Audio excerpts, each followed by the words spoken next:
person in the world right now is IBRAHIM TRAORE, very small country in West Africa. Why is he the most important black person in the world right now? You ever wonder why Africa as a continent has been so long? Well, this is not debatable. This is a historical fact.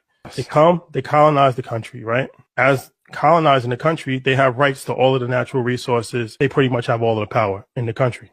Then when they leave and they get their quote unquote independence, they make them sign treaties which actually still reverts all their natural resources back to their home country, mainly France.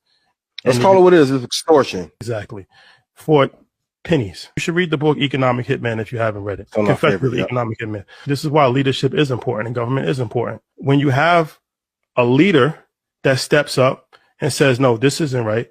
We want change. We want self-determination. We want to control our natural resources. Like Kwame Nkrumah, the founder of Ghana, the CIA comes and coordinates his exile and runs him out the country. He eventually dies.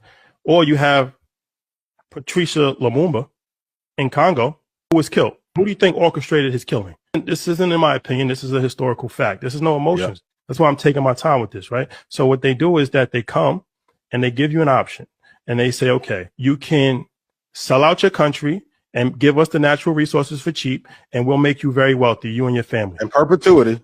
Back to that. Now, if you refuse this, then we'll kill you. And some people have refused it and they got killed. And then the people that take their positions are corrupt leadership propped up by the West, and they don't care about their people. They don't care about their natural resources. They sell it. They let them come rob, and it's good for business because they can get it for dollars on the cheap. They can get copper or gold, oil, you name it. And this cycle has continued since they got their quote unquote independence. And it's been a system that has continuously kept Africa in poverty on purpose, done by the Western governments, Europe and America. Now you have a leader like IBRAHIM TRAORE, who takes power from a military coup from a corrupt leader that was already in power, kicks France out of the country. Then it becomes a domino effect. Then Mali follows suit.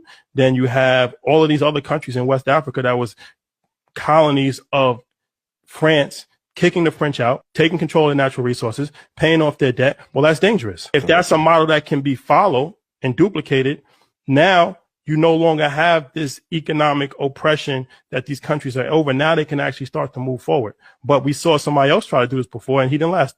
So when you say things like a victim mindset or stop blaming people, it's really an ignorant thing to say because you're not providing any historical context when you're saying you're a victim, stop blaming people. You're not. And it's the same thing that could be said in America. Okay, stop blaming. Well, okay, black people were slaves in America and then built up wealth in a very short period of time and had the wealth stolen from them.